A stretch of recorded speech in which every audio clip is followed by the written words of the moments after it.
नमस्कार दोस्तों, स्वागत है आज की इस लेटेस्ट वीडियो में जिसमें हम आपको जनरल नॉलेज यानी कि सामान्य ज्ञान के महत्वपूर्ण प्रश्न के बारे में कंप्लीट डिटेल में डिस्कस करेंगे। जो कहाँ से स्टार्ट है आपका आधुनिक भारत का इतिहास से संबंधित सभी क्वेश्चन रहेंगे। बहुत ही इंपॉर्टेंट है, बहुत ही एक्सपेक्टेड है हर एक एग्जाम के पॉइंट ऑफ व्यू से। जहाँ भी जीके बनता होगा उन सभी स्टूडेंट के लिए ये क्लास इंपॉर्टेंट होगा। तो बात करते हैं इसमें जो आपका आधुनिक भारत का इतिहास है उसमें स्टार्ट हम कहाँ से करते हैं। तो आधुनिक भारत का इतिहास में सबसे पहले क्या पॉइंट आता है उसके बारे में आपको डिटेल में डिस्कस करते हैं। तो ये क्लास बहुत इंपॉर्टेंट होगा, आप शुरुआत से अंत तक देख लेंगे तो आप सभी क्वेश्चन को बहुत इजीली समझ जाएंगे। तो बात करते हैं इसमें जो आपका आधुनिक भारत का इतिहास शुरू होता है तो इसमें फर्स्ट क्वेश्चन इस तरीके से पूछ सकता है कि जो समुद्री मार्ग से सर्वप्रथम भारत से व्यापार संबंध स्थापित करने वाले यूरोपी कौन थे। यानी कि जो यूरोप से समुद्र मार्ग से भारत में व्यापार करने के लिए कौन यूरोपी आते हैं। तो वो जो आते हैं यूरोपी समुद्री मार्ग से भारत का जो व्यापार संबंध खोजने के लिए वो यूरोप से कौन आते हैं, वो आते हैं हमारे पहले। तो आपको ये सीरीज पता होना चाहिए कि पहले भारत से व्यापार करने कौन आए थे। पुर्तगाली आए थे, उसके बाद डच आए थे, उसके बाद अंग्रेज आए, उसके बाद डेनिश आए, उसके बाद फ्रांसीसी आए। तो इस तरीके से अलग अलग जो यूरोपीय थे वो आने लगे कहाँ पर, भारत में व्यापार करने के लिए। तो इस तरीके से आप समझ गए होंगे कि सबसे पहले क्वेश्चन में मेंशन किया है। इसमें क्वेश्चन में क्या पूछा है कि समुद्री मार्ग से सर्वप्रथम भारत से व्यापार संबंध स्थापित करने वाला यानी कि जो प्रथम यूरोपीय था वो कौन था। तो जो यूरोपीय थे जिन्होंने भारत से सर्वप्रथम व्यापार करने के लिए आए थे वो कौन थे, उनके बारे में बात करते हैं। तो वो है आपके जो प्रथम आया था वो आपका पुर्तगाली था। वो कहाँ के थे, वो यूरोप से आए थे समुद्री मार्ग से भारत में व्यापार क्या करने, स्थापित करने। और उन्होंने जो यूरोप के पुर्तगाली थे वो अलग अलग क्षेत्रों में भारत का समुद्री मार्ग ढूंढ। उसके बाद समुद्र मार्ग से सर्वप्रथम भारत में व्यापार संबंध स्थापित करने वाला कौन था। तो जो आपके थे वो है पुर्तगाली। पुर्तगाली जो कि यूरोप से आए थे तो वो सर्वप्रथम समुद्र मार्ग से भारत में यानी कि जो व्यापार करने के लिए आए थे वो पुर्तगाली थे। उसके बाद आपके डच आए थे, उसके बाद अंग्रेज आए थे। जो हमारे भारत में आधुनिक भारत का जो इतिहास है जिस पर अंग्रेजों ने 200 वर्षों तक हमें गुलाम करके रखा, वो जो अंग्रेज थे वो तीसरे नंबर पर भारत में यानी कि व्यापार करने के लिए आते हैं। लेकिन पहले कौन आते हैं, तो पहले पुर्तगाली आते हैं। अब आप जब इसको लास्ट तक देखेंगे तो आपको यकीन हो जाएगा कि पुर्तगाली सबसे फर्स्ट टाइम भारत में व्यापार करने के लिए आते हैं और सबसे लास्ट में यही जाते हैं। उसके बाद सेकंड नंबर पे आता है डच और तीसरे नंबर पे जो जिन्होंने हमें 200 वर्षों की गुलामी दी थी वो अंग्रेज जो हैं वो तीसरे नंबर पे भारत में व्यापार करने के लिए आते हैं। और चौथे नंबर पे आपके डेनिस आते हैं और फोर्थ नंबर पे आते हैं आपके यानी कि फिफ्थ नंबर पे आते हैं फ्रांसीसी। तो इस तरीके से जो भारत में व्यापार करने के लिए अलग अलग क्षेत्र से जो हमारे आते हैं वो किस तरीके से उनकी क्या है, तो इस तरीके से एक श्रेणी है। तो सबसे पहले भारत में व्यापार करने के लिए अगर एग्जाम में आ जाएगा तो पुर्तगाली हैं, उसके बाद डच आए हैं, उसके बाद अंग्रेज आए थे, उसके बाद डेनिस आए थे, उसके बाद फ्रांसीसी। बट क्वेश्चन यहाँ से बनेगा कि जो पुर्तगाली थे वो यूरोप से भारत में व्यापार करने आए थे और सर्वप्रथम उन्होंने किसके लिए आया था, यानी कि जो हमारे यहाँ यानी कि जो समुद्री मार्ग से सर्वप्रथम भारत से व्यापार करने वाले पुर्तगाली आए थे वो किसके लिए व्यापार करने आए थे। तो वो मसाले के लिए भारत में व्यापार करने के लिए आए थे, क्योंकि जो यूरोप था वहाँ पर हमेशा वहाँ पर स्नोफॉल होता है। जैसे यहाँ पर रेनफॉल होता है वहाँ पर स्नोफॉल होता है तो ज़मीन पूरी बर्फ़ से जम जाती है। तो वहाँ पर कुछ भी किसी भी फसल को यूरोप वाले यानी कि यूरोप के निवासी किसी भी फसल को उगा नहीं सकते थे। तो वो मांस खाकर ही जीवित रहते थे। तो जिससे मांस तो लिमिटेड होगा क्योंकि वो जानवरों से मिलता था। तब यूरोप के लोग थे जो उन्होंने अपने खाने को लंबे समय तक चलाने के लिए मसालों का प्रयोग करने लगे। इसीलिए उन्होंने भारत से व्यापार करना शुरू कर दिया, क्योंकि भारत से सर्वप्रथम उन्होंने किसका व्यापार किया, क्वेश्चन आ जाएगा तो उन्होंने मसाले का व्यापार करना शुरू किया। तो उम्मीद करता हूँ आप ये फर्स्ट क्वेश्चन बहुत ईजिली समझ गए होंगे, बहुत इंपॉर्टेंट था। तो उम्मीद करता हूँ आप ये क्वेश्चन बहुत ईजिली समझ गए होंगे। बढ़ते हैं इसके आगे वाले क्वेश्चन पे। तो उम्मीद करता हूँ आप ये समझ गए होंगे। उसके बाद सेकंड क्वेश्चन है, उसका सेकंड क्वेश्चन है, इसमें बोला है कि वास्को डिगामा कालीकट किस वर्ष आया था। यानी कि जो वास्को डिगामा था वो कालीकट किस वर्ष आया था। तो ये भी बहुत इंपॉर्टेंट क्वेश्चन है। उसके बाद बात करते हैं जो वास्को डिगामा था वो कालीकट किस वर्ष आया था। तो जो वास्को डिगामा है वो कालीकट किस वर्ष आया था, तो वो आया था 20 मई 1498 को।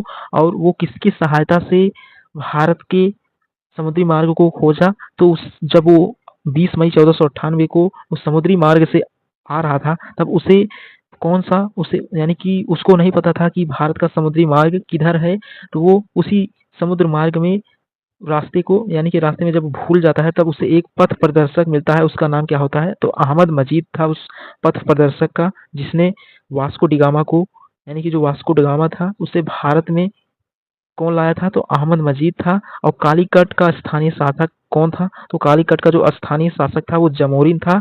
उसके बाद ये पॉइंट्स पूछ सकता है एग्जाम में, तो ये आपको इन सभी पॉइंट के बारे में आप उसके बाद 20 मई 1498 को वास्को डिगामा भारत आता है। तो उसका जो यानी कि जब वास्को डिगामा आ रहा था तो रास्ते में वो रास्ता भूल जाता है, तब उसका पथ प्रदर्शक कौन बनता है? तो अहमद मजीद बनते हैं। उसके बाद जो कालीकट का स्थानीय शासक यानी कि जो कालीकट में जब वो जाता है तो उस वहाँ पर जो स्थानीय शासक था वो था आपका जमोरिन था। उसके बाद ये भी पॉइंट पूछ सकता है कि विजयनगर साम्राज्य के राजा इमादी नरसिम्हा थे, यानी कि जो विजयनगर साम्राज्य था जहाँ पर पहले तो हमारे इमादी नरसिम्हा थे, लेकिन बाद में वहाँ के राजा कौन हो जाते हैं? कृष्णदेव राय विजयनगर साम्राज्य के राजा बनते हैं। बट जब वास्को डिगामा आता है तो वहाँ पर जो उसके साम्राज्य के राजा थे वो इमादी नरसिम्हा थे, और जो कालीकट था वो एक क्या था? वो बंदरगाह का नाम था जहाँ पर उसका शासक कौन था? तो जमोरिन था। तो इस तरीके से आप ये क्वेश्चन समझ गए होंगे, ये भी बहुत इंपॉर्टेंट था आप सभी के एग्जाम के पॉइंट ऑफ व्यू से। इसमें सीधे पूछ लेगा कि वास्को डिगामा कालीकट किस वर्ष आया था? तो 20 मई 1498 को आया। ये आपको सीधा पता होना चाहिए कि उनका पथ प्रदर्शक कौन था? तो अहमद मजीद था। और विजयनगर साम्राज्य के जो राजा थे इमादी नरसिम्हा थे, और कालीकट का जो स्थानीय शासक था वो जमोरिन था। तो इस तरीके से ये सभी मेन पॉइंट थे जो आपको डिटेल में पता होने चाहिए। बढ़ते हैं इसके आगे वाले क्वेश्चन के बारे में। तो उम्मीद करता हूँ आप ये इतना पोर्शन बहुत ईजिली समझ गए होंगे। उसके बाद तीसरा क्वेश्चन है कि पुर्तगाली ने भारत में निम्नलिखित में से किस स्थान पर पहला कारखाना या दुर्ग स्थापित किया? यानी कि कारखाना या दुर्ग स्थापित किया था पुर्तगालियों ने भारत में किस स्थान पर? ये भी बहुत इंपॉर्टेंट क्वेश्चन है। तो इसमें 4 ऑप्शन है। फर्स्ट है आपका जापान, सेकंड है अमेरिका, थर्ड है भारत, फोर्थ है कोचीन। तो पुर्तगालियों ने भारत में निम्नलिखित में किस स्थान पर अपना प्रथम कारखाना या दुर्ग स्थापित किया? तो उन्होंने कोचीन में स्थापित किया था 1503 ईस्वी में। कोचीन में जो पुर्तगाली थे जब वो समय के साथ भारत में व्यापार करने आने लगे तब उन्होंने अपना एक दुर्ग या कारखाना, जिसे हम फैक्ट्री भी कह सकते हैं, तो 1503 ईस्वी में कोचीन में उन्होंने अपना एक कारखाना भी खोल लिया। और आप देखेंगे तो आधुनिक यानी कि तो पुर्तगालियों ने भारत में निम्नलिखित में से किस स्थान पर प्रथम कारखाना दुर्ग स्थापित किया? तो कोचीन में 1503 ईस्वी में जब निरंतर पुर्तगाली आने लगते हैं तब उन्होंने भारत में अपना एक कारखाना भी स्थापित किया। तो ये क्वेश्चन भी बहुत इंपॉर्टेंट था। तो उम्मीद करता हूँ आप समझ गए होंगे। बढ़ते हैं इसके आगे वाले क्वेश्चन के बारे में। उसके बाद फोर्थ नंबर क्वेश्चन है कि पुर्तगालियों का भारत में प्रथम गवर्नर कौन हुआ? तो इसमें भी 4 ऑप्शन है। पहला है आपका अल्मीडा है, दूसरा है आयरकूट है, तीसरा है लॉर्ड कर्जन है, और फोर्थ है आपका जमोरिन। तो जो पुर्तगालियों का भारत में प्रथम गवर्नर बना वो है अल्मीडा। तो इस तरीके से इसका आंसर हो गया। आप ये समझ गए होंगे कि जो भारत में प्रथम गवर्नर पुर्तगालियों का बना वो है आपके अल्मीडा। तो ये भी बहुत इंपॉर्टेंट क्वेश्चन है। इस तरीके से बन सकता है क्वेश्चन। तो ये यहाँ से आधुनिक भारत का इतिहास स्टार्ट होता है। हम एक सीक्वेंस में आपको डिटेल में हर एक टॉपिक के बारे में डिटेल में समझाएंगे। अगर आप शुरुआत से अंत तक देखेंगे तो आप हर टॉपिक को बहुत इजीली समझ जाएंगे। तो पुर्तगालियों का भारत में प्रथम गवर्नर कौन हुआ? तो अल्मीडा।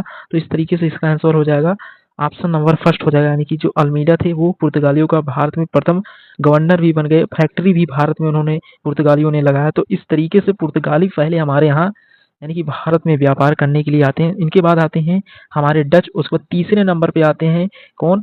अंग्रेज, जिन्होंने भारत पर 200 वर्षों की गुलामी की, यानी कि भारत को 200 वर्षों तक गुलाम कर रखा, वो तीसरे नंबर पे आते हैं। और कौन से युद्ध से ही आपको आधुनिक भारत का इतिहास शुरू होता है वो आगे हम डिटेल में डिस्कस करेंगे। तो उम्मीद करता हूँ आप ये 4 क्वेश्चन बहुत इजीली समझ गए होंगे। उसके बाद बढ़ते हैं नेक्स्ट क्वेश्चन के बारे में आपको डिटेल में। उसके बाद एक बहुत इंपॉर्टेंट है, जो पुर्तगालियों यानी कि जो पुर्तगाली भारत में व्यापार करने के लिए आते थे उनका गवर्नर भी स्थापित हो गया था।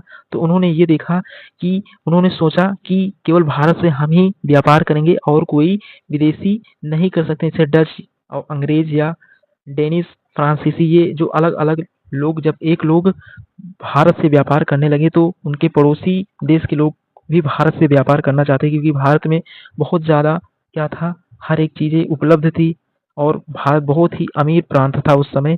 तब पुर्तगालियों ने अपना गवर्नर तो स्थापित कर दिया था, लेकिन उन्होंने जब समुद्री मार्ग से आ रहे थे तो वहाँ पर उन्होंने नीले पानी की नीति क्या होती है, तो ये बहुत इंपॉर्टेंट नीले पानी की जो नीति है, उन्होंने अपनी एक बहुत ही सशक्त नेवी यानी कि जो समुद्र में रहकर उसका नाम दिया था क्या उन्होंने, नीले पानी की नीति यानी कि ब्लू वाटर पॉलिसी, यानी कि जो समुद्र में ही सेना को समाप्त कर दे, इस तरीके से उन्होंने एक नीति बनाई थी जिसे शांत जल की नीति या नीले पानी की नीति भी कहते हैं। तो ये कौन बनाया था, ये पुर्तगालियों ने। जो अदर यानी कि जो दूसरे लोग भारत में व्यापार करने के लिए आते ताकि उनको भारत में व्यापार आने से पहले वो उस युद्ध से ही समाप्त कर दें, यानी कि जो नीले पानी की नीति या शांत जल की नीति थी, वो एक ऐसी स्ट्रॉन्ग नेवी का निर्माण किए थे ताकि वो समुद्र में ही उनको खत्म कर दें और भारत से व्यापार ना कर सके। इसीलिए पुर्तगालियों ने एक नीति बनाई थी जिसे हम नीले पानी की नीति से समझ सकते हैं। ये बहुत इंपॉर्टेंट है, सीधे एग्जाम में बन सकता है। उसके बाद बढ़ते हैं नेक्स्ट क्वेश्चन के बारे में जो कि बहुत इंपॉर्टेंट है। वो क्या है, पांचवा। तो इसमें बोला है, तो इस तरीके से आप ये 4 क्वेश्चन बहुत इजीली समझ गए होंगे। बढ़ते हैं 5वें क्वेश्चन पर। इसमें बोला है कि भारत में पुर्तगाली शक्तियों का वास्तविक संस्थापक कौन माना जाता है। तो भारत में जो पुर्तगालियों का वास्तविक संस्थापक माना जाता है, इसमें 4 ऑप्शन है। पहला है अल्बुकर्क, दूसरा है जमोरिन, तीसरा है आयरकूट और फोर्थ है वास्को ड गामा। तो इसमें जो भारत में पुर्तगाली शक्तियों का वास्तविक संस्थापक हमारा अल्बुकर्क को माना जाता है। तो इसका ऑप्शन नंबर फर्स्ट सही हो जाएगा। अल्बुकर्क वो भारत में वास्तविक शक्तियों का संस्थापक माना जाता है। तो इस तरीके से ये क्वेश्चन थे जो आप बहुत इजीली समझ गए होंगे।